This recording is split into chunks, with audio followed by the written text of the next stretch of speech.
Shalom, shalom chez vous, c'est votre émission Aux Têtes de la Vérité, une émission produite et réalisée par la maison 2S Productions, présentée par votre servante Nana Nzambe. Aujourd'hui, nous avons reçu pour vous un homme de Dieu, le sacrificateur Ig Kabala, avec qui nous allons parler d'un sujet très important, retrouvé empoisonné après avoir prophétisé sur le président Félix Tshisekedi.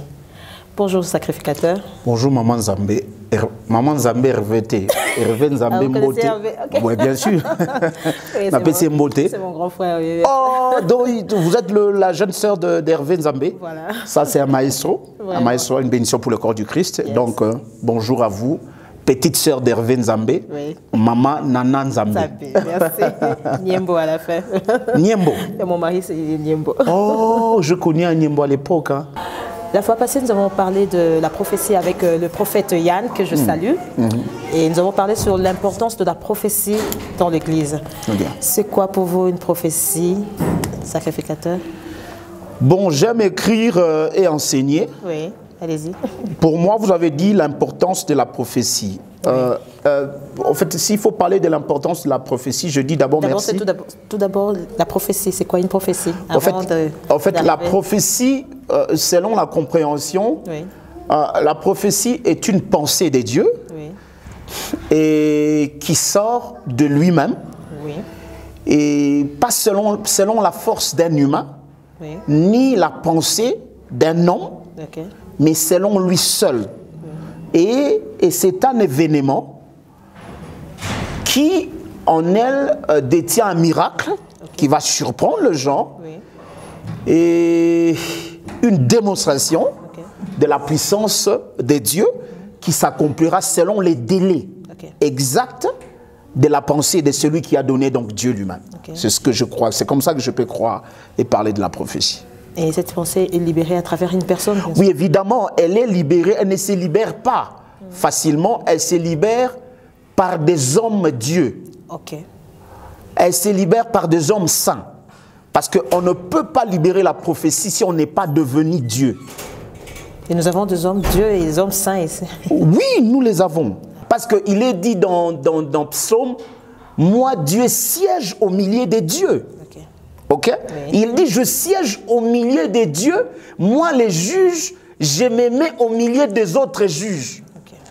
Vous voyez un peu comment la beauté des Écritures, ça dit, Dieu, le grand Dieu, se met au milieu des petits dieux que nous sommes. Okay. Avec lui, il s'est dit, vous êtes comme moi, vous êtes des dieux. Voilà pourquoi il dit, créons l'homme selon notre image, notre ressemblance. Donc nous sommes comme lui en réalité pour prophétiser. Oui. Tu dois devenir comme lui. Okay. Merci beaucoup pour la réponse. Quelle est l'importance de la prophétie dans une église? Bon, moi je crois que l'importance de la prophétie, je peux le dire ceci, l'importance de la prophétie est quelque chose où est là pour édifier l'église. Son importance est pour clarifier les choses. Okay. Son importance est pour aviser. Oui. Son importance est pour préparer aussi. Parce que la prophétie n'est pas seulement ce que nous voyons de nos jours, qu'il faut qu'on te dise que voilà, maman, tu auras un bon garçon, et patati, tu auras une fille qui sera, je ne sais pas moi quoi, tu auras un boulot. Oui. La prophétie te met ou t'ouvre dans la pensée de la volonté de Dieu. Okay. Or, la volonté de Dieu n'est pas souvent ce qui nous plaît. Oui. Moi, je dis ça dans une plateforme que j'ai dit, le Dieu de la destinée. Ça dit, tu dois connaître ce qui a été dit dans ta destinée. Oui. Dans nos destinées, tout n'est pas en or. Okay. Dans nos destinées, il y a des parties sombres. Oui, oui. La prophétie t'ouvre la partie sombre. Okay. Moi, je n'oublierai jamais ça, nous sommes les années 80. Oui. Il y a eu un prophète que je n'oublie pas, il est passé, je ne l'ai jamais vu encore. Oui. On croyait que c'était un fou à l'époque. À l'époque, à Kinshasa, il y avait beaucoup de fous, etc. Okay. Mais tout le monde n'était pas fou. Okay. C'est pas aujourd'hui les prophètes, ce sont des bien habillés, qui paraissent bien. Moi, je m'étonne. En fait, la prophétie détruit premièrement les visages. Mais je vous dis, la grâce prophétique ne rend pas beau. Ah bon? Mais je vous dis ouvertement, en fait, il y a des choses que je n'aime pas m'exposer, de peur de créer des polémiques inutilement. Donc un prophète doit être bizarre. Je vous dis, l'onction prophétique, c'est la chose la plus dangereuse. Ça déforme. Montre-moi. On n'a pas le temps de prendre soin de nous-mêmes. Voilà. C'est compliqué. Ce n'est pas intéressant. C'est vraiment pas intéressant. Mais c'est modernisé, vous voyez. En fait, si Dieu devient modernisé, ça me dépasse. En fait, quand je vois les prophètes modernisés, bon, je ne vais pas entrer dans la vie des gens, mais moi, j'aime rester dans l'authenticité de choses. L'esprit prophétique change l'homme. Donc, c'est une personne qui entre dans un corps. Donc, c'est comme tu es possédé. C'est la même façon avec la possession, dans l'incarnation. C'est quelqu'un qui revient en toi. Et ceux qui reviennent, ce sont des esprits anciens. Voilà un peu. C'est-à-dire, la prophétie, comme je dis à l'époque, il y a un prophète que je connu qui passait près de chez nous, mais ces papas-là étaient presque fous. Mais ma mère, avec la révélation, c'est là il faut avoir la révélation. Elle préparait facilement pour ces fous-là. Elle donnait des vêtements à ces fous-là. Je ne sais pas pourquoi, mais nous avons su ça, plus on a grandi. Mais ces fous parlaient à ma mère des trucs vrais. Et ces fous-là, un jour, a prophétisé pour ma mère, mais tout ce qu'il a prophétisé n'était pas bon. Je me souviendrai. Il a dit des parties sombres de chacun de nous. Il dit, celui-là, il commettra telle erreur à telle date, tel âge. Il sera, même des autres sœurs, il a parlé des trucs que je ne peux pas parler ici. Des vies détruites, il en a parlé. Et ça doit s'accomplir aussi. Mais ça, parce que ça ne va pas changer. La partie sombre, personne. J'ai bien dit, la prophétie, c'est quelque chose qui vient de lui-même, Elohim. Ça ne change pas. Ça ne changera pas. Quelque part dans la Bible, on voit le monsieur qui devait mourir. Il a eu une prophétie qui devait mourir. Il est entré en communion avec Dieu pour demander la vie. Et ça marchait. Qu'est-ce qui s'est passé? Oui. Il y a, ce que je peux dire, il y a des exceptions. Par exemple, pour lui, c'était la mort. On a dit, la mort était là, tu vas partir. Mais il s'est plaint et il a dit à Dieu, il a montré à Dieu des promesses et beaucoup de choses. Et Dieu a entendu et a changé. Quel genre de promesses? Bon, chacun doit avoir des promesses dans la vie. Plus nous marchons dans la chose de Dieu, nous cherchons des promesses. Des promesses, par exemple, Dieu peut te dire, même lorsque ma colère montera, souviens-toi, dès que tu me dis, pardon, je me souviendrai. Garde cette parole pour toi. Le jour où Dieu te dira, peut-être, je voudrais te frapper, mets-toi à genoux, commence à dire au Seigneur, souviens-toi. Et il va revenir parce qu'il avait dit ça. Parce que le chose de Dieu, c'est comme une juridiction. Ce sont des paroles, des articles que nous allons avec. Lorsque tu oublies une parole, ça sera ton problème devant la constitution de Dieu. Voyez-vous? Donc, c'est un peu ça le problème avec la chose de Dieu. Dieu, lorsqu'il dit, ça ne change pas. Vous savez, maman, avant de vous me remettre la parole, vous savez que moi, j'étais arrêté dans ces pays un jour, je voyageais, et on me prend à l'aéroport. Paf, on me prend. Je dis, Seigneur, qu'est-ce qui se passe? Et paf, je vais en prison. J'ai passé en prison, la prison des malfaiteurs.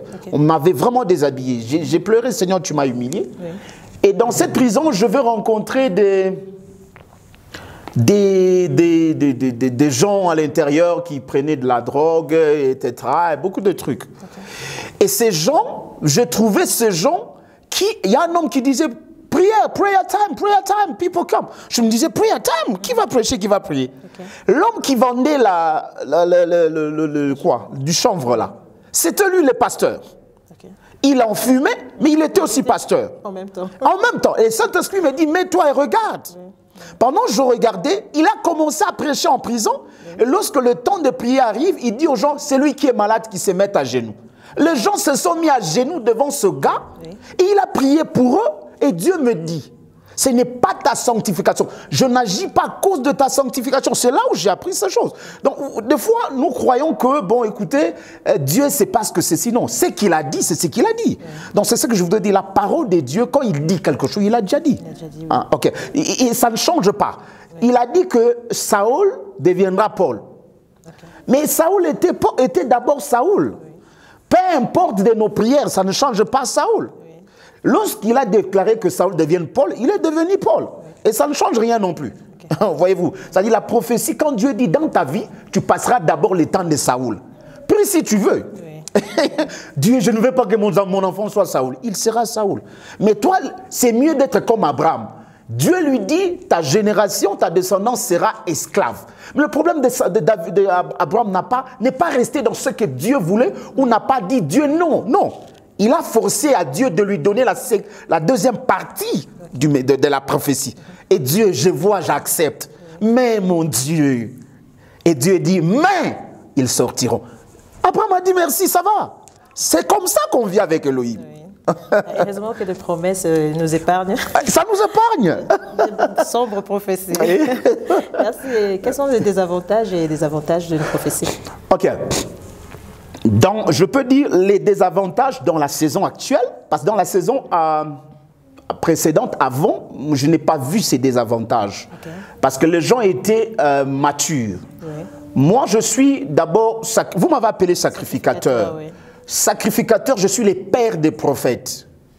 Parce que j'ai grandi, évolué dans le ministère prophétique depuis l'enfance. Okay. Okay? Ouais. Je suis dans un ministère où j'ai opéré toute mon enfance. Ouais. Beaucoup de ceux qui se disent ou qui entrent dans le ministère prophétique commettent des erreurs aujourd'hui, différemment de ceux qui étaient à l'époque. Ouais. À l'époque, ils étaient encadrés par des sacrificateurs.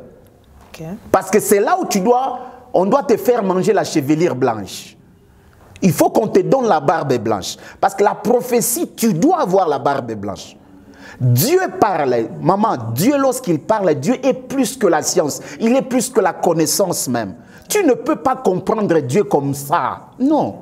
Et quand vous dites la barbe blanche, c'est... Je voudrais expliquer. Oui. Je vais expliquer. Okay. Vous savez pourquoi Dieu laisse que les gens mûrissent sur terre? Pour qu'ils deviennent matures. Okay. Pourquoi est-ce que nous devons manger quelque chose qui est mûr? Pour que nous puissions goûter, savourer le goût. Tu peux manger un fruit. Oui. Tu l'as mangé, mais sans connaître le goût du fruit. Parce qu'elle n'était pas mûre. Okay. Donc ça dit, dans la grâce ou dans le ministère prophétique, il faut être mature. Okay. Pour que les fidèles découvrent le goût de la prophétie, ils doivent comprendre cela au travers d'un homme mature. Okay. Bien encadré. Les désavantages aujourd'hui, c'est que nous sommes dans une saison où tout le monde, c'est une vague, tout le monde s'est réjoui. Moi, les gens seront surpris aujourd'hui. J'ai dit, j'ai évolué dans le ministère. Mais ceux qui m'approchent connaissent que Tipona à la Moussakol. Vous n'êtes pas d'accord avec de jeunes prophètes, c'est ça? Non, je n'ai pas dit je ne suis pas d'accord. Okay. Très loin de ça. Vous parlez il faudra avoir de barbe blanche. Non, je n'ai pas parlé de la barbe blanche extérieure. Okay. Je parle ici, je parle comme la Bible. Mon défaut, c'est que j'utilise beaucoup les paroles comme Dieu. Okay. Il faut que je descende. En fait, je parle de la maturité. Okay. Je parle de la grandeur d'esprit. Okay. Vous allez comprendre que Jésus était un enfant, mais il était aussi un fils. En même temps, il était un enfant, oui. Il était aussi un fils. Okay. Parce que Jésus a marché sous les pas de Jean-Baptiste. La personne qui a présenté Jésus malgré sa grandeur, c'est Jean-Baptiste. Okay. Donc, sans Jean-Baptiste, Jésus n'allait pas être connu. Oui. Le ministère connu, l'église connue à cette époque, c'était le ministère de Jean-Baptiste. Oui. Jésus était quelqu'un qu'on ne connaissait pas. Il a accepté de s'agenouiller, de prendre les baptêmes. Les baptêmes, c'était le message de Jean-Baptiste. Oui. Accepter les baptêmes, c'est-à-dire accepter d'être fils de Jean-Baptiste. Okay. Ah ben ouais, parce que tout le monde a vu que Jésus descendait devant Jean-Baptiste. Oui.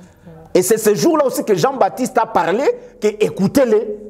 Tout a changé ce jour-là. Oui. Donc voilà les secrets. Donc la maturité doit arriver d'abord. Il faut un certain encadrement. Okay. Passer auprès de ceux qui ont exercé le même ministère. Oui. T'es formé. Vous savez aujourd'hui, maman, Nzambé, Nana Nzambé, j'aime votre nom. Merci. Vous êtes Dieu. Maman, Nana Nzambé, Maman Dieu. Non, Kombo Kitoko. Donc, Maman Nana Nzambé.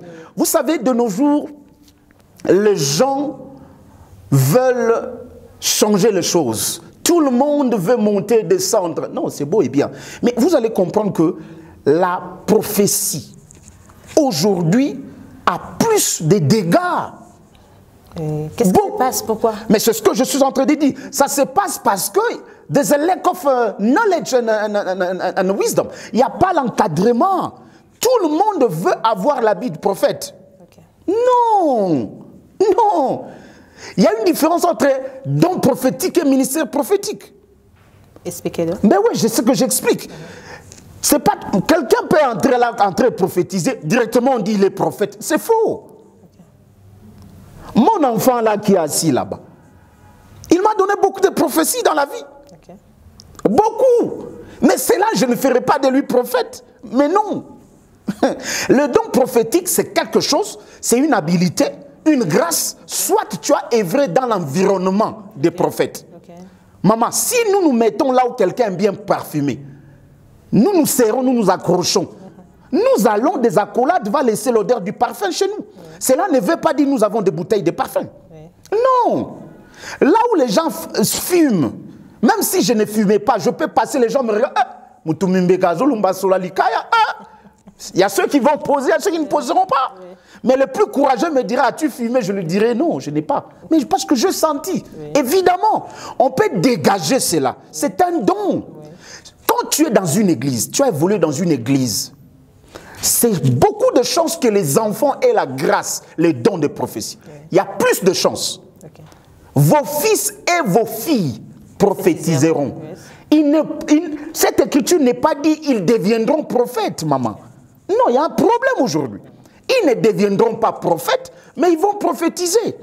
Cette prophétie à leur niveau sera des niveaux normaux, parce que la prophétie grandit.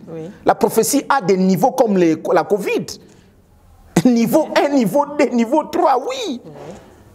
Maman, moi je peux te dire devant les seigneurs, moi je dis à Dieu dans ma vie de ne jamais me parler des prophéties, des choses de ta vie ou d'une personne. Je n'aime pas ça parce que je travaille dans ça. Je peux te parler sur toi sans demander au Saint-Esprit. Comment ça? Oui, parce que j'ai œuvré des années, beaucoup d'années avec Dieu. Mon esprit est ouvert. Mon esprit est Dieu. Je peux vous regarder facilement. Je commence à deviner des choses. Cela ne veut pas dire que je suis prophète. Mais lorsqu'il s'agit de prophétiser, je demande à Dieu, parlez-moi sur la vie de l'Afrique du Sud. Comme dans ces pays, tout le monde s'étonne. Avant la venue de Ramaphosa, Dieu m'avait parlé sur Ramaphosa. Ceux qui étaient avec moi à l'église, il y a des vidéos. Je parlais sur la manière, sa ténacité. Il va vouloir remettre l'alliance de Mandela. Voilà des choses que moi j'aime avec Dieu. Il m'a parlé sur la vie des Congolais. Il m'a dit comment nous serons chassés, comment ça va peser. Voilà ce que moi j'aime comme la prophétie. Je dis à Dieu, amène-moi dans les temps. La prophétie, c'est d'aller et de voir des choses du peuple et de rentrer.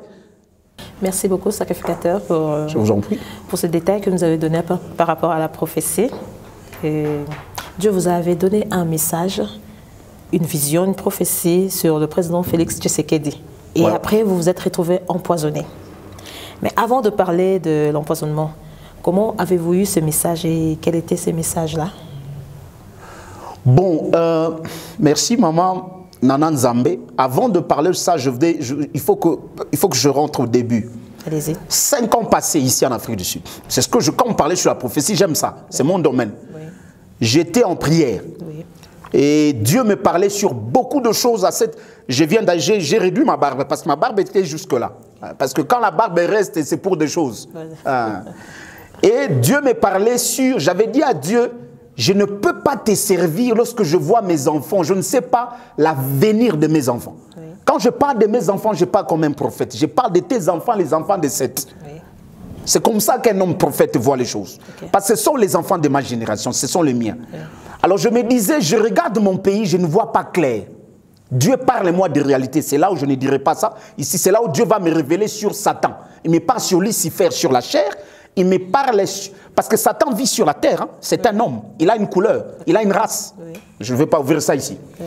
Alors, c'est là où il me dit, maintenant je dis, parle-moi sur mon pays. Il va m'amener, il me parle sur cet homme. Il me dit, fils de l'homme, retire-toi de ta femme, de ton lit conjugal. Oui. Pas facile. Tala. Maman Nana. Ma profession. Oui. Bon, qu'on aille seulement. Okay. Quand le Seigneur me dit de me retirer, c'est là où Dieu voulait que je sois découpé totalement. Je t'ai dit que Dieu est pur, la prophétie vient de sa propre bouche. Oui. Dieu ne peut pas parler dans la bouche d'un homme qui n'est pas comme lui.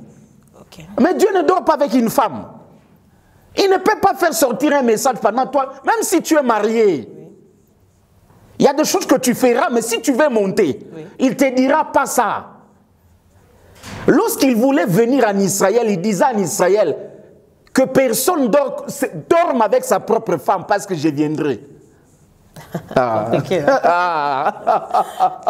Donc maintenant de là, Dieu va me dire, il y aura 7 pasteurs qui se mettront ensemble. J'ai cru que c'était les pasteurs Roland, j'ai cru que c'était les pasteurs Ngalassi, j'ai cru que c'était l'archevêque Coutinho, j'ai cru tous ces noms. Oui. Mais il me dit non, regarde mes pasteurs. Je me retournais, j'ai vu des hommes politiques. Et j'étais choqué, entendre dans la bouche d'Elohim les appeler mes pasteurs. Oui. C'est là où j'ai découvert que ces gens ne sont pas seulement hommes politiques. Oui. Et il me dit, ils seront au nombre de 7. Ils se mettront dans un pays européen. Ils iront faire des pactes occultes. À ce moment-là, qui pouvait me croire? Dieu me donne le nombre et l'endroit, les lieux. Et il me dit, au milieu de ces pactes sera occulte que je ne serai pas d'accord avec. Je veux les détruire en 4 groupes. Donc quand vous voyez la création de la Mouka n'est pas un groupe de Dieu. Moi, je parle étant prophète. Oui. Ce n'est pas un groupe de Dieu. Dieu n'est pas dans ça. Dieu a détruit cela en 4 groupes. Et après, Dieu me dit, je choisirai quelqu'un au milieu d'eux. Oui. J'ai dit, quoi? Il dit, regarde. Il y a là au milieu d'eux qui est blanc. Et il me montre même le main était blanc. Oui. Et quand je regardais, c'est là où je veux voir Félix. Okay. C'est là, moi, je veux voir Félix. Que le Saint-Esprit soit témoin. Parce que les gens aujourd'hui, quand tu parles de choses, on veut te mettre, tu es devenu dans un parti politique. Non, non. Moi, à mon niveau, oui, je peux travailler dans un parti. Moi. C'est lui qui écoute Dieu. Il y a un problème des fois de nos jours. À notre niveau, nous ne pouvons pas écouter et être dans des couleurs politiques. C'est là Dieu me montre, il me dit, il est blanc. Je le choisis parce qu'il est blanc. C'était ça le choix de Dieu. Mais Dieu m'a dit, dis-le lui, qu'il ne touche pas à l'occultisme. L'une des raisons que j'ai fait mon voyage à Kinshasa, j'ai été reçu à la présidence pour cela. Dis-le lui de ne pas toucher à l'occultisme. Je l'ai dit à Kinshasa, tous les télés que j'étais, je l'ai dit. Et ils savent. Celui qui m'avait reçu le sait. Ils le savent plutôt, ils étaient à 2. Ils savent très bien que Dieu avait souligné. Je te choisis, mais que tu ne touches pas à l'occultisme. S'il touchait, il ne dirigera pas, parole de l'Éternel, avec beaucoup, parce qu'il est déjà élevé, peu importe mon onction, il est élevé, je le dois du respect, avec beaucoup de respect de son Excellence, Monsieur le Président, mais j'ai libéré ici le message de celui qui est au-dessus de lui, celui dont lui-même sert, parce qu'il est lui-même serviteur de Dieu. Donc voilà pourquoi c'était ça, le premier message, c'était ça le message d'ailleurs. Ça a été accepté.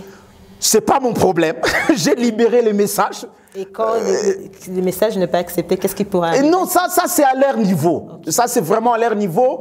Je salue son assistant, Monsieur Michel Moulumba, qui peut me suivre. J'ai libéré le message tel quel. Donc ils connaissent, j'avais donné le message des dieux. Et c'était des hommes qui... Ils m'avaient reçu avec beaucoup de respect, de considération, dont j'accepte. Mais accepter le message, cela revient à eux. Et peut-être à celui qui lui encadre. Je suis sûr nous avons eu à parler avec lui. Oui. Celui qui encadre la présidence, spirituellement, connaît. Nous avons aussi parlé avec lui. Et je sais ce qu'ils m'ont dit. Donc voilà, j'avais libéré la pensée du ciel. Dieu m'avait dit cela, et le Seigneur me parlait sur beaucoup de choses, du fait que le message, celui qui viendrait, aura besoin de changer les pays. Oui. Mais il faut que l'Église change le message. Voilà pourquoi il fallait que je rencontre des leaders des églises, pour leur dire, voilà la pensée de Dieu. Dieu veut que ça change, mais il faut que l'Église change, parce qu'on ne peut pas changer dans la politique si l'Église ne change pas. Ce n'est pas les politiciens qui nous dirigent, c'est faux. Quand on croit que c'est les politiciens qui dirigent, c'est faux. C'est les églises qui dirigent. Vous pouvez voir maintenant les troubles qui se passent dans ces pays-là. C'est qui? Ce sont les confessions religieuses, non? C'est l'église. L'église est responsable des dégâts.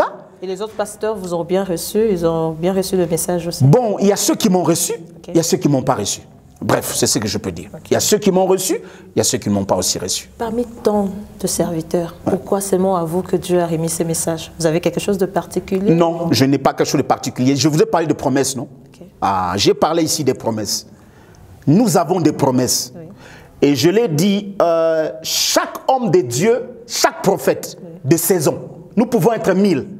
Mais Dieu sélectionne des prophètes de saison. Comme il m'a sélectionné. Comme il nous a appelés, nous, chez nous, Parce que je ne suis pas le seul serviteur chez nous. Oui. Je vous ai parlé de mon père. Je peux vous dire, je travaille. Tous mes frères dirigent des églises. Tu peux t'étonner, nous sommes extraordinaires. J'ai travaillé que chez mes petits frères, chez mes sœurs. Oui. Donc voilà. Donc, la chose que Dieu nous a donnée, c'est une promesse. Oui. Je ne sais pas, la promesse, c'est quelque chose qu'une femme aurait fait à Dieu ou qu'un homme aurait fait à Dieu. C'est ça la chose. Et quand Dieu promet, il dit, je te donnerai. Et Dieu va choisir. Okay. Dans une saison, ça peut être vous, oui. Ça peut être ton fils ou ton petit-fils. Okay. Parce que nous avons les promesses. Les régimes de Félix, le président actuel, oui. S'il travaillait sans nous, il va échouer. Okay. Heureusement, le message est passé. Il est passé au lieu qui a bien été. Non, heureusement que vous êtes parti là-bas. Oui, s'il travaillait sans nous, oui. J'ai dit bien, s'il travaillait sans nous, parce que nous, on attendait sa venue. Okay. Nous étions des hommes de Dieu attendant sa venue, parce que c'est seulement notre portion d'onction a été réservée pour son règne et son régime. C'est comme ça que Dieu fonctionne. À l'époque du président Joseph, Dieu avait préparé des prophètes de sa saison. Okay. Et ces prophètes n'ont pas le droit de s'élever aujourd'hui et de dire qu'ils, parce qu'ils sont prophètes, ils peuvent travailler dans la saison du président Félix. Je lui dirai A à Z que tu ne connais pas Elohim. Okay. Ah, l'onction a des saisons. Oui. Cela ne t'enlève pas le titre de prophète, mais tu n'es pas dans cette saison. Parce que depuis des années, Dieu a commencé à nous préparer pour ça. Oui. Et lorsque le temps arrive, oui. Et Dieu te dit, voilà comment. Je ne veux pas dire parler le mal aux hommes de Dieu, mais je dis, c'est lui qui a la révélation à la formule. Il n'y avait que Joseph qui pouvait interpréter les songes. Oui. Donc c'est lui seul. Okay. Vous êtes parti avec un message du président Félix Tshisekedi, ouais. Et vous êtes retourné empoisonné. Ouais. Qu'est-ce qui s'est passé? Bon, c'est malheureux. Et c'est... Bon, ça ne peut pas me dépasser le plus, mais ça me pousse plus encore à enseigner et à prêcher Dieu. Okay. J'ai compris, et pour moi c'est une source d'inspiration. Avant de répondre à votre question, je n'avais pas d'album. Moi je suis aussi adorateur. Okay. Okay. Je n'avais pas de titre. Je n'avais pas assez de chansons. Okay. Mais ce que j'ai vécu au Congo m'a donné des titres. Okay. Mon prochain album sera Concurrent. Concurrent. Ah ben oui. Okay. À cause de ça. Donc à un certain moment le mal n'est pas mal. Il y a une belle chanson, j'ai voulu chanter ça avec le genre de pasteur Moïse, vraiment je voulais qu'on fasse quelque chose avec lui. Je ne peux pas dire les gens sont méchants, Satan est méchant. Oui. Parce que pour que l'homme commette le mal, il doit être possédé. Oui. Et cela, je dis, ceux qui prêchent doivent prêcher bien.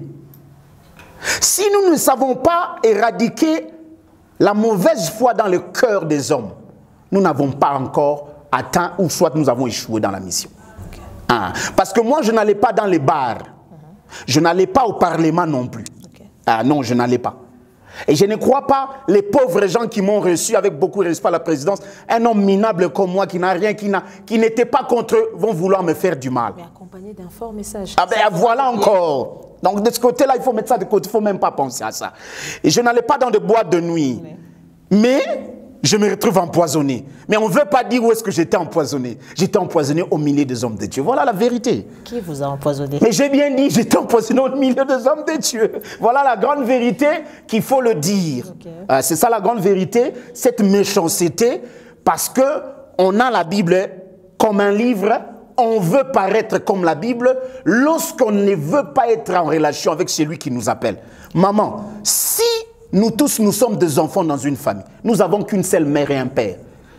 Mais l'ADN que tu as, c'est l'ADN que j'ai. Okay. Tu vas vouloir enlever mon ADN parce que tu l'as déjà. Si tu le fais, c'est que tu es un enfant adoptif. Soit tu n'es pas sûr que maman nous appartient, nous tous. Nous avons des mercenaires, c'est ça le problème qu'il faut dire. Lorsqu'il y a des mercenaires dans le corps du Christ, il y aura toujours de telles choses. Je me retrouve empoisonné, je commence à me poser des questions. Qu'est-ce que j'ai fait? Moi, je croyais que c'était la malaria. Je montais, je descendais des hôpitaux, traitements. Le jour où on devait me perfuser, oh, gloire au Seigneur. Avez-vous su que vous étiez empoisonné?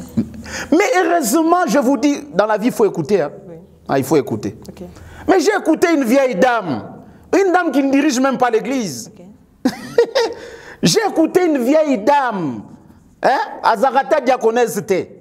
C'est elle qui m'a dit, malgré l'onction, malgré que je pouvais voir sur la venue du Congo, mais je n'ai pas vu sur moi-même.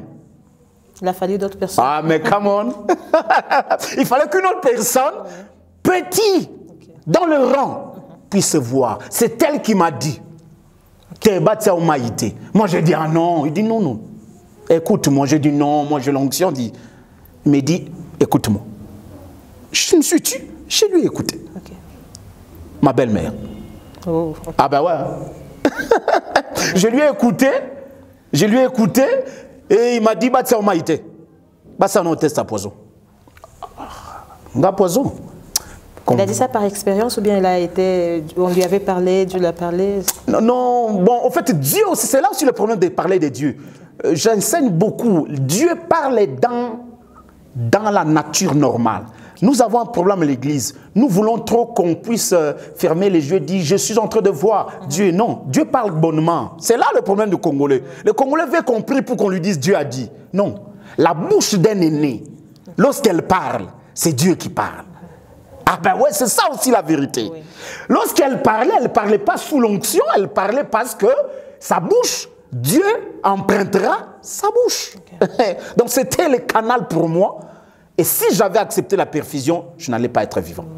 Donc le fait d'accepter, et j'ai dit, ok maman, nous allons aller, on me fait test, c'est là on va découvrir le poison. Oui. Et c'était horrible, parce que j'ai commencé à noircir, et je ne faisais que perdre du poids et tout. Je n'entrais pas à Soritutif. Je dois dire, ça coupe, tu n'as pas envie d'aller aux toilettes. Okay. C'était compliqué, je ne me sentais pas humain. C'était compliqué en fait. Tu as de chaleur, des brûlures partout, tout le jour. C'était compliqué en fait. Je ne m'habillais pas avec la chaleur du Congo, vous connaissez. Oui. C'est difficile de mettre un costume. Et là, lorsque tu as un rendez-vous, tu ne sais pas aller. Parce que son meko là, tabilamba, aux gens quoi, bah, qu'il y a maït. Et on a un bach, nze mumoro, elombelanga elombelanga zali, elombelanga elomba motema azali, ba poison na ba cadeau na bango empoisonné. Ça dit, dans cette chanson, je commence à chanter qu'ils m'ont donné des cadeaux qui étaient empoisonnés. Oui. Parce que j'ai compris, pour qu'on te détruise, il faut qu'on te donne un cadeau. Oui. Et dans ces cadeaux, bah obo sana gelombe na yo. Azaliko. Oui. Ah. Qu'est-ce que vous avez appris par rapport à cette histoire d'empoisonnement pendant votre séjour au Congo? Bon, j'ai ça m'a beaucoup inspiré, okay. Ça m'a beaucoup plus rapproché de Dieu, okay. Et ça m'a amené à ne plus faire confiance à qui que ce soit, okay. Qu'à Dieu seul. Je peux te dire, vous dire, maman, si je peux vous te tutoyer, ça va, si je peux te dire, maman Nana Nzambe, j'ai changé totalement. Lorsque je suis revenu, j'ai parlé même aux membres de l'église, je leur ai dit, l'homme que vous avez connu n'est pas celui dont vous voyez maintenant. Okay. Si vous croyez m'avoir connu, vous vous êtes trompé. J'ai redéfini toutes choses dans ma vie. Oui. J'ai compris aujourd'hui, parce que mes enfants allaient être orphelins déjà. Oui. Je suis allé au coma. Oh. Je suis allé dans notre hôpital 3 mois. Toutes ces choses, je regardais cela comme, je dis, ces enfants étaient déjà restés seuls. Donc sur la terre là, j'ai compris beaucoup de choses avec Dieu seul. C'est là que j'ai aussi écrit un titre qui s'appelle Ami fidèle. Okay. J'ai écrit un titre super. Maman Nzemouana, so leli angote, maman Nananzambe. Hervé Nzambe Ndazawa pe abetela ngai. Vraiment. Donc voilà, j'ai appris beaucoup de choses pendant cette période et ça m'a rapproché de Dieu et ça a changé ma façon de voir les choses avec Dieu. Okay, il paraîtrait qu'il y a eu un groupe de pasteurs qui ont eu à contribuer pour vous quand vous étiez à l'hôpital.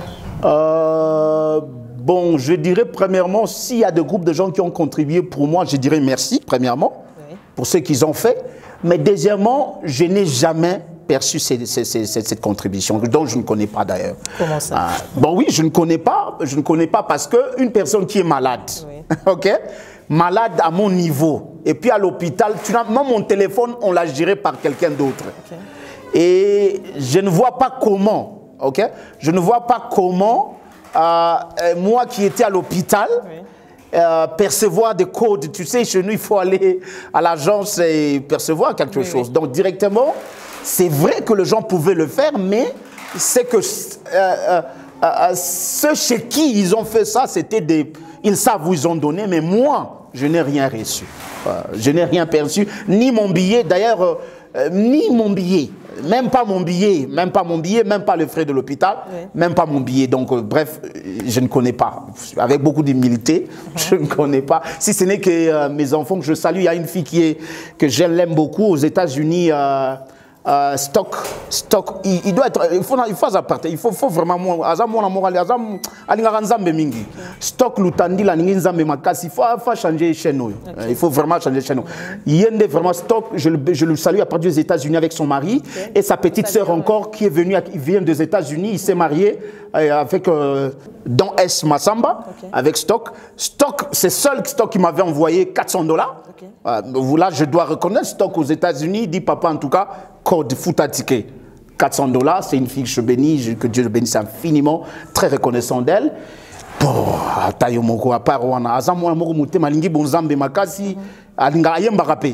Donc, stock, bon, je t'enverrai cette vidéo quand tu verras cette émission.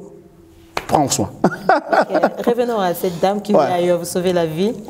C'était quoi? Vous étiez sensible? Pourquoi est-ce que vous étiez sensible à la dame? L'humilité et l'éducation. Moi, je prêche dans mon assemblée, je prêche les respects et l'éducation. Tu ne peux pas devenir... Tu sais, vous avez parlé sur des prophètes ici, non? Oui. Beaucoup de gens... Laissez-moi rentrer un peu, maman. Beaucoup de gens ne savent pas différencier la chose de Dieu et l'éducation. Est-ce que vous savez que les dons peuvent t'utiliser pendant que tu es impoli? Mais je vous dis la vérité. Oh. La chose de Dieu, ça, c'est un canot. Toi, tu es comme un canot. Si c'est pourri, l'eau va passer. Oui, tu as régi des eaux à qui ça. Problème est que il y a régi des eaux. Bien.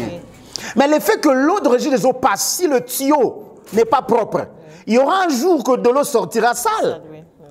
Le problème ici, ce n'est pas la prière. Le problème ici, c'est l'éducation qu'on a reçue. Dans nos familles, c'est là où je vous... Quand tu vois un soi-disant, que ce soit moi, qui n'a pas l'éthique du respect normal, qui se cache derrière le don ou la grâce prophétique, dis-le lui, non, tu as un problème d'éducation. Ou pose-lui les questions, où est-ce que tu as grandi? Et ben, voilà la vérité. C'est parce que dans l'éthique, je sais que maman reste maman. Et quel conseil avez-vous à donner à ces genres de personnes, de ces prophètes qui ne veulent pas écouter? Ils se disent qu'ils ont le monopole de la parole, ils ont cette grâce. Non, en fait, la parole, je peux vous dire quelque chose, maman Nana Nzambé. La parole que nous parlons plutôt, c'est la même parole que ton père a parlé. J'ai dit à quelqu'un, avant de commencer l'émission ici, le premier pasteur sur terre, c'est ton père et ta mère. Je n'ai pas eu mon premier pasteur à part mon père et ma mère. Parce que c'est lui qui m'a appris à ne pas voler les 10 commandements de Dieu. Ce n'est pas l'église, c'est la maison. Qui m'a tapé lorsque j'ai volé les madesous dans la casserole? C'est maman. En d'autres termes, tu ne voleras pas. Qui me disait, mets-toi à genoux parce que tu as menti? N'est-ce pas, papa? Donc, il m'apprenait déjà la parole de Dieu. Il m'apprenait déjà la parole de Dieu. Donc, c'est là où je veux parler à tout homme de Dieu qui me suit. Si tu ne sais pas reconnaître celui qui est devant toi, comme adulte, tu as un problème. Parce que, parmi les lettres de Paul à Timothée, il lui parle sur les adultes. Il était très clair. Parce que Timothée était très moins âgé lorsque Paul était en prison. Et Paul savait que l'Église aura des problèmes. Parce que Timothée est jeune. D'où je dois former Timothée à savoir vivre avec diverses personnes. Que face aux adultes, soit comme cela. Merci beaucoup, sacrificateur. Merci. Comme il vient de le dire, peu importe votre niveau, peu importe votre grâce, apprenons à écouter. Nous allons parler de ce jus, le jus Mela, produite par la maison Kamoul Holding. Un jus très bien fait et à base de fruits. Tout de 100% fruits, c'est le fruit, il n'y a que des fruits. C'est un jus 100% fruits que vous pouvez consommer. Si vous avez des manifestations, vous avez de, je sais pas moi quoi, et vous avez besoin de ce jus, contactez-nous et vous aurez, on viendra vous le déposer partout où vous serez. Prenez ces jus Mela. Et là aussi, c'est le même... Ça, c'est la pomme, non? La pomme, hein? Ok. Donc, contactez-nous si vous avez besoin de ce jus et vous avez quelque chose à ajouter par rapport à... Oui, il faut que j'ajoute maintenant, mais la moindre pour ajouter Fona Melade. Pour le lobby, sans problème, et moi je profite aussi. Merci, pour boire. C'est très bon. Voilà. Il n'y a que 7 qui est en train de rater. Non, on va, 7, bon, lui il travaille là-bas. Bon, anyway. 7, il y a eu Roya. Donc voilà, c'est jus. Ça, c'est 100% fruits. Okay. C'est une conception quand j'étais en prière au pays. J'ai prié beaucoup et demandé au Seigneur pourquoi on doit seulement servir Dieu sans l'entrepreneuriat. Parce que moi, j'ai besoin de servir Dieu dans ma saison avec l'entrepreneuriat. Okay. Et je regardais les questions de l'ère, c'est la crise, ce sont des problèmes, c'est la Covid. C'est les manques, d'où il faut que l'Église se mette vraiment ensemble. Il faut que nous puissions réfléchir. Et nous avons conçu, n'est-ce pas, elle est ouverte jusque-là, nous avons conçu une entreprise que nous appelons Kamoul Holding. Ce sont des noms qui se sont mis ensemble pour asseoir une entreprise de jus au pays chez nous. Mais cela n'empêche que nous puissions commencer ici. Et nous avons lancé déjà ici les jus Mélac, Moulos, Juice, donc toutes ces choses. 100%, nous n'ajoutons pas de sucre, pas rien, pas 100% fruits. Tu bois avec mon partenaire DSS. Donc si on a besoin, on appelle mon partenaire. On parle et voilà. Il y a des gens qui veulent vendre. Parce que nous allons penser à ceux qui veulent faire des petits business. Il y aura toujours, tu veux prendre 100 bouteilles, 200 bouteilles. Nous allons discuter sur l'unité pour te donner la chance aussi de bénéficier. Et voilà, nous allons lancer ce programme bientôt, des affiches partout. Et quand quelqu'un en aura besoin, il appellera mon partenaire qui est DSS et ça va me parvenir. Donc voilà. Merci. Nous sommes arrivés à la fin de notre émission. Un mot de la fin, sacrificateur? Oui, le mot premièrement, c'est j'ai pas pleuré mon frère qui est décédé quand je n'étais pas ici, lorsque je n'étais pas ici, Pichu et Kateli. Je suis revenu, je crois que vous le connaissez très bien. Tout le monde connaît Pichu et Kateli qui était un grand musicien dans la communauté congolaise, qui était un frère, qui a servi Dieu. Je ne peux pas clore cette émission et sans parler d'abord de lui.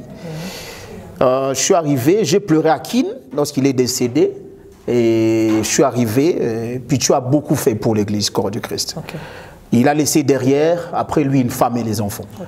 J'interpelle tout homme de Dieu parce qu'il n'y a pas de différence, servir Dieu dans la chanson et dans la prédication, il n'y a pas de différence parce que je l'ai dit à l'époque que mon lot était prophète, beaucoup de gens n'ont pas cru. David était prophète dans la chanson. Donc on peut prêcher avec la guitare et prêcher sans guitare. Nous tous, nous sommes prédicateurs. Pichu Kateli est un homme grand, des cœurs que je ne cesse de pleurer. À cause de cela, je veux parler à tous ceux qui lui ont connu, que Dieu vient de me parler. Il m'a parlé quelques mois. Je pleurais beaucoup sur lui parce que jusque-là, j'ai toujours des douleurs pour lui. Et Dieu va me parler en ces termes. Je veux voir, je regardais la télé et c'était comme si, tu vois, quand on suit des chaînes internationales, c'était comme TF1, la télévision française.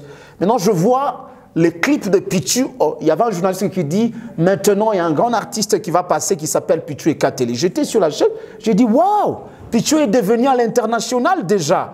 Et c'était pour moi quelque chose de grand de le regarder à l'international. J'ai dit, oh, Pichu, il est arrivé là où nous ne sommes pas encore arrivés. Mais je me disais, je dois tout faire d'arriver aussi là où Pichu est arrivé. Donc ici, je dis au corps du Christ que mon frère, ton frère Pichu est dans la gloire. C'est à cause de ça que je cessais de pleurer. Il y a aussi un autre truc que je m'aimerais ajouter. C'est le soutien de cette plateforme. Je crois que je parlerai pour moi. Seth est un frère. 2S, d'abord, ça doit être une personne, Seth, qui a créé, qui a mis au monde 2S.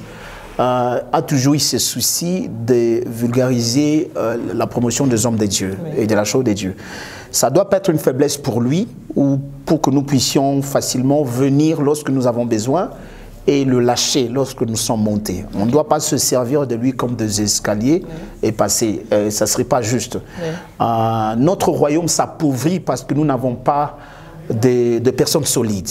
Ça fait partie de mes enseignements. J'ai besoin, j'enseigne le royaume, les principes du royaume. Dans les principes du royaume, c'est d'asseoir, c'est de créer, c'est d'innover, c'est de concevoir, c'est toutes ces choses, c'est d'entreprendre. DSS, c'est une plateforme que je viens demander aux enfants de Dieu, que je vais demander aux fils et filles de Dieu partout dans le monde, de soutenir cette plateforme, de soutenir vraiment. Cessons de regarder des vidéos, parce que je connais les Congolais. Le Congolais regardera cette vidéo. Ils vont regarder en masse, mais ils ne vont pas vouloir que vous sachiez qu'ils ont regardé. Donc, ils vont refuser des likes. Donc, je vous interpelle, cessez d'aller à l'église et prier pendant que vous êtes des démons dans des maisons. Donc, je demande aux enfants de Dieu, lorsque tu regardes cette plateforme, mets ton like et commente. Oui. La vie est faite de commentaires. Tout homme est né, il aime qu'on lui dise, c'est comme vous, maman Nanzambe. Oui. Je ne vous ai pas dit, vous étiez jolie. Merci beaucoup. En tout cas, que votre mari soit content, vous êtes une bénédiction pour votre mari. Amen. Vous ne m'avez pas dit aussi pour ma femme. Voyez-vous, moi, ici, comme ça dit à l'obité. Donc voilà, donc c'est ce que j'ai dit. Nous devons tous ensemble être capables de commencer à faire des commentaires. Oui. Soutenons DSS, tu fais like et tu mets des commentaires. J'appelle ceux qui nous suivent à Kinshasa, à Paris, aux États-Unis. Tu as entendu ton nom ou tu n'as pas entendu ton nom. DSS, je vous dis, vous me connaissez très bien, sacrificateur. Si je parle d'une personne, c'est un frère, c'est vraiment un frère bon. Congolais Toloba, Congolais ça mauvais, mais au milieu de mauvais, il y a les bons. Oui. Je vous dis ouvertement, c'est un frère bon, bien aussi. Parce que l'arbre était bon et beau. Donc, mais lui, le frère est vraiment bien et bon de cœur. Soutenons ce travail. J'appelle ceux qui sont à Kin, Brown TV, Samba TV. Ton frère est là, je crois. Ça, c'est vraiment ton frère. Bon Samba TV chez RTP, ça, c'est ton frère. Charlène, Chacha, chez RTVS1, ça c'est ta sœur et il faut soutenir. Vous avez des gens, mettez le peu que vous avez. Moi je veux demander à Seth de mettre même un numéro comme Nakin Nobi qui bâtit un numéro directement M-Pesa. Bino a rendu M-Pesa, e-wallet Pesa. Donc nous avons besoin des e-wallets, ses frères. Nous devons le soutenir. Aux États-Unis, soutenez à Paris. Je n'ai pas cité vos noms, vous êtes nombreux, vous m'avez soutenu. Soutenez Seth, il était une bénédiction pour moi. Lorsque cette vidéo sera chez vous, faites des likes, commentez et soutenez, non pas moi. Soutenez ce frère pour que prochainement, non pas moi, mais les hommes de Dieu viennent avec des vérités, des révélations pour vous, les corps du Christ. Nous avons besoin de vous. Mettez vos mains pour toquer Liboso. Donc voilà. Et nous disons un grand merci à Ornella Samangwa, ma coiffeuse, c'est elle qui m'a maquillée. Et mes salutations à Sylvain Tamina et à Manix Maninga, le boss, qui depuis quelque part. Et si vous avez aimé cette émission, n'oubliez pas de remercier la maison 2S Productions. Cette émission vous a été présentée par votre servante de l'Éternel, Nana Nzambe. Nous nous retrouvons au prochain numéro. Bye bye.